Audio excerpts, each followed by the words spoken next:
It's the Eagle Community Television Forum with your host, Gary Shorman. Hi everyone, I'm Gary Shorman and this is the Forum here on Eagle Community Television. It's great to have you watching along as we get to talk about our state legislature and what's going on there. And our guest today is State Representative Sue Boldra. Sue, good to have you here. Thank you. Now, the new legislative session is off and running. But before we go there, let's go back to the election cycle, because that's one of the things. What was it like on election night for you? Because it was a close race. It was. I'm a government teacher, and I really believe that there ought to be choices in every election. And so I really appreciated the young man who stepped up. I like that. I think people ought to have choices, and he was certainly a very good contender. I still believe, however, that experience does matter. And I think we'll see that as I go back to the legislature this year, that I will have the experience. As you know, I've gained the vice chairmanship of the Agriculture Committee. So I think that I will be able to give more, do more. Let's talk about leadership a little bit, because one of the things is you do move up in committees, and you took on a pretty big task before because you were on 4 different committees. Yes, now I you was. get to be a vice chair of one. How does that play out, and how do you expect it to play out in this term, having that 2 years under your belt, so to speak? Well, as you know, the last election 2 years ago, we had the largest new membership of any House in the nation, and we had the youngest House membership of any legislature in the nation. And so there were lots of newbies last time, a lot of freshmen. And this year, many of us will be returning, and as sophomores or whatever it is next, and we'll understand how the system works, and there are a lot of us in leadership.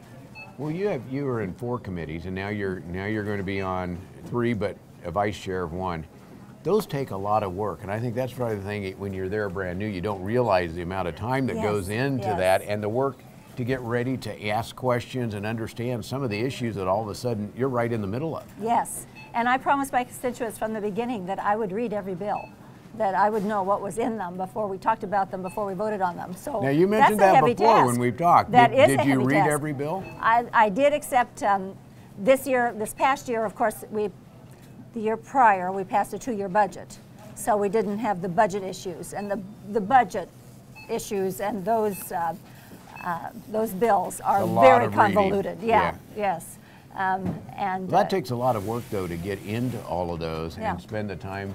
Many of the issues, and I know you're well versed in a lot of areas, but some of them on the committees are just brand new areas. Oh, sure. And so you almost have to learn from scratch. So having that experience, again, will pay off here when you start your third term here, or third session. Year. Yes. And I'm excited. And of course, we have caucus committees before we vote on anything, where our committee tells us what is in it, and they ask if there are going to be any amendments. And so if people know of changes they'd like to see, usually they'll come forward. The Republican has a caucus before, and so did the Dems.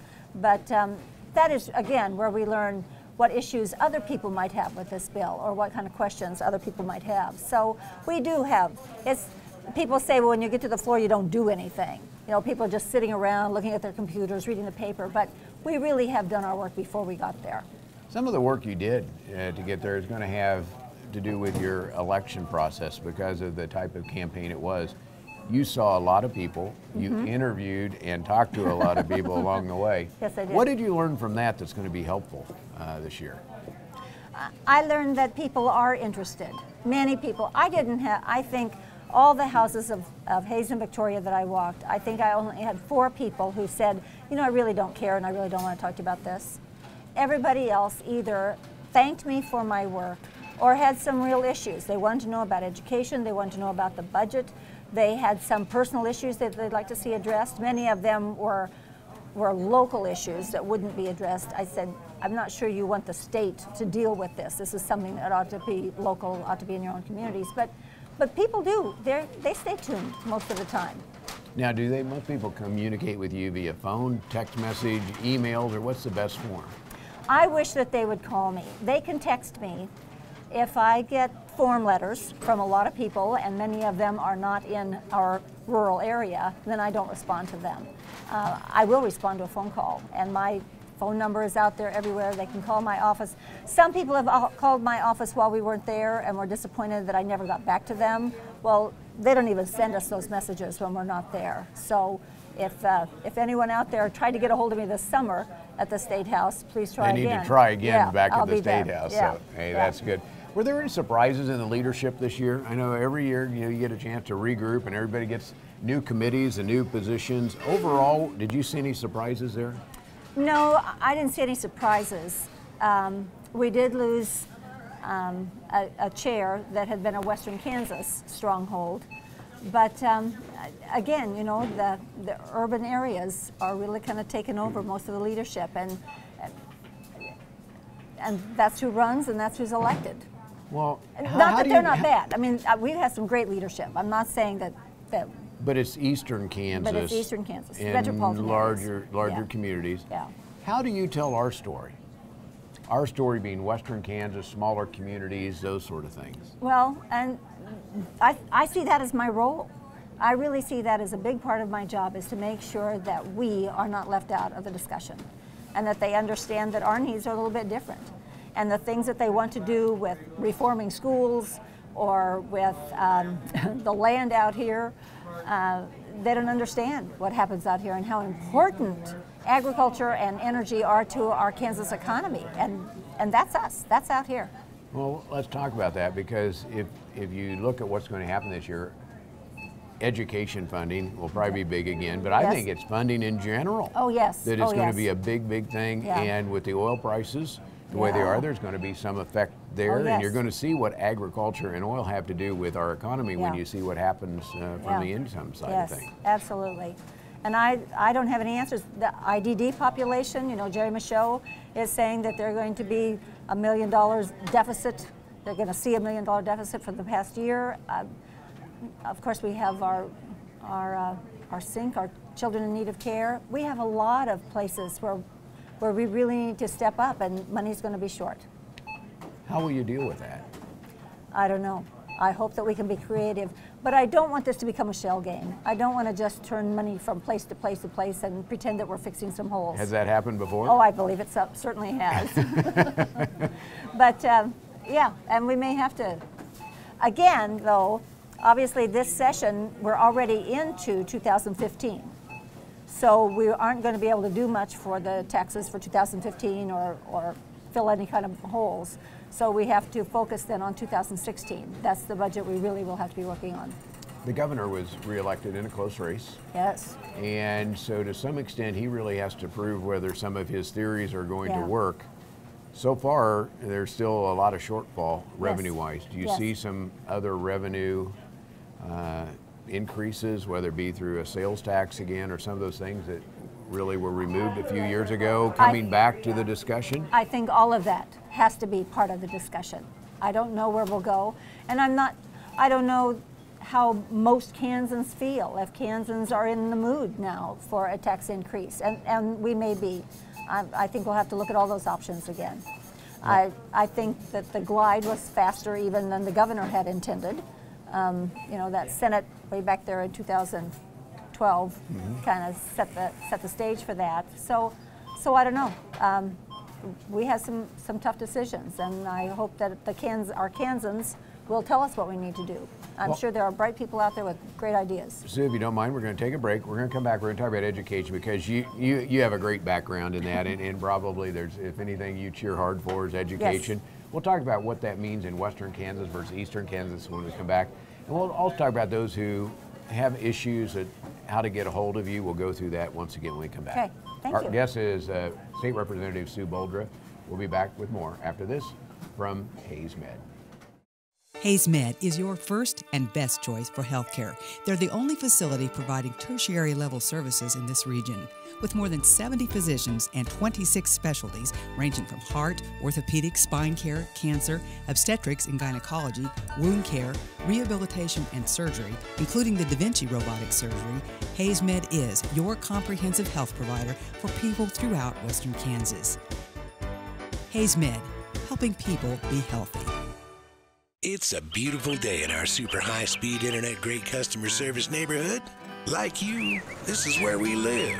In fact, our company is employee-owned, so it's our goal to improve the quality of life for everyone in our community by delivering faster, more reliable internet, clearer, more feature-laden phone service, quality TV channels, all with the level of customer service you'd expect from people who are your neighbors. Eagle Communications. Our community connected. Welcome back to the second half of our Forum program here on Eagle Community Television. The Forum is brought to you by Hayes Med. If you have any questions or comments, ideas, special programs you'd like to see right here on this program, you can send those to me at gary.shorman@eaglecom.net. You can also check us out on Facebook under ECTV Forum. You can be our friend and send us ideas that way as well. Our guest is State Representative Sue Boldra, and Sue is now in her third session, but the state session for our state legislature. And one of the things, we went into the break talking about money. You have a strong history in education, supporting kids in education. How does the money issue play in to that? Well, it certainly plays in. As you know, it's the largest portion of our budget. But also, it has been pointed out to me that in the late 80s and early 90s, it was 77% of our budget, and now it's 52. So we've gone back and forth. I still would like to see us consider all-day kindergarten. You know, I was on that committee, and I'm not sure how the money will play out. But I have been talking to administrators. You probably read in the paper that I was talking to the Ellis, Victoria, and Hayes superintendents just last week. I've been talking to some other rural legislators.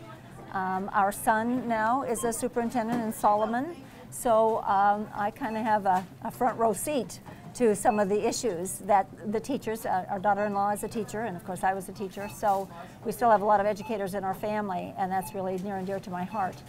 And our children were all educated in the public schools here and are all college educated and doing very well. So education is very important. And I've listened to those administrators, and they have some good ideas on places where we could maybe not cut funding, but certainly rearrange some of the funding to make it a little more efficient in our schools. I'm not sure I'm ready to share those right now, and I don't want to put any of them on the spot, but we have some ideas that might help us. That's going to be a struggle. In general, I know the governor announced just a rollback in funding for different organizations, and I'm not sure in the schools where you find any more cuts. I'm not sure either, especially in our rural schools. I think even if they try to revamp the formula for at-risk kids and others, I think that's just a shell game. I think we still are going to have the money wherever it comes from and whoever gets it. Now, do you ever get a call from the governor who says, Sue, I want your ideas on how we're going to raise $225 million. Have you had that call yet? No, I haven't had that call. Do you have ideas for him if he does call? Well, I have a few. And of course, they're not my own. They've been offered by our constituents. And so, yeah, we have some ideas that are viable, and it's not just the shell game. It might actually bring in some revenue. Well, I guess I don't want to divulge them at this time. I hope to come back in the spring and we can talk about this. We'll do that. And the other part of that is someone that's out there, and you mentioned constituents that have ideas. They want to call. You mentioned them calling you, but I'm guessing you like to hear from people if they have an idea. Absolutely. Write it, email it, or call me. But obviously, if you get me on the phone, we'll have a conversation right then. Email sometimes is a little bit difficult, and you never hear the tone in an email, as you know. They can sound very terse to the person who's reading them when it was meant to be a little bit of a joke or a little bit, not really snide. But call me. I'm always willing to. And you're back here all the time, and you're back, so I know there's several different venues where people can stop by, ask those questions about what's going on, so be able to do that as well. Yeah, my husband's here, so I come back all the time. You need to always report to him, right? That's right, that's right. Sue, what's your life like down there? Because you go back and forth, I know, a lot. I do. So what's your life like once you're in the session? Well, I show up in the office at about 6:30 every morning. Of course, I do that at school, so that's not a change. And then my Ag Committee meeting is every day, Monday through Friday, at 3:30 in the afternoon. So I usually don't get out of there till 5:30 or 6. And I have this one-room little apartment at the Ramada Inn that has a microwave, a little mini fridge, and a coffee pot, and that's my life.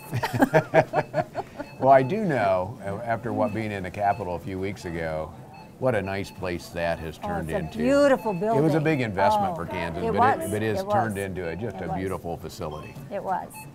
And I have to tell you, one morning I came into the Capitol, and this man was standing right in front of me, and he just stood there.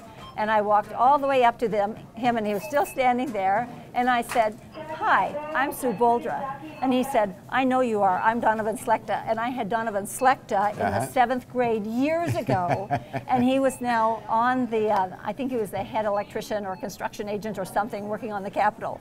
And it was so cool because he knew exactly who I was, and we connected after all these years. So if someone's down there, you give advance notice, you can see yes. them in the Capitol and enjoy the new visitor center. That's really cool as well. And of course we are, we'll be asking for pages. I have 2 young men who want to come page for me. No, you can run errands. You're going to say Brandon may be better. I don't know. Oh, usually 8th grade and above is what we're looking for, and then they get a nice tour and they get pizza lunch, and we have a good time with them. I want that job. That sounds like fun. So. And also ministers who would like to come be a minister for the day. You know, we still have a prayer before every time before sessions every day. So if someone would like to come be a guest chaplain. Yeah, let's get the rural community up there and let's go see Topeka. Well, we're used to seeing that. We live out here. We know what a great part of our state is, and sharing that with others back east. Thank you for doing that as well, representing us in the State House, and look forward to hearing back from you as things develop during this session.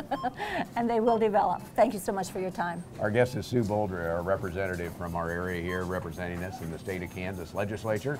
Thanks for watching the forum here on Eagle Community Television. It's brought to you by HaysMed and by Eagle Communication, our community connected. HaysMed is your first and best choice for healthcare. They're the only facility providing tertiary level services in this region. With more than 70 physicians and 26 specialties ranging from heart, orthopedic, spine care, cancer, obstetrics and gynecology, wound care, rehabilitation and surgery, including the Da Vinci robotic surgery, HaysMed is your comprehensive health provider for people throughout Western Kansas. HaysMed, helping people be healthy.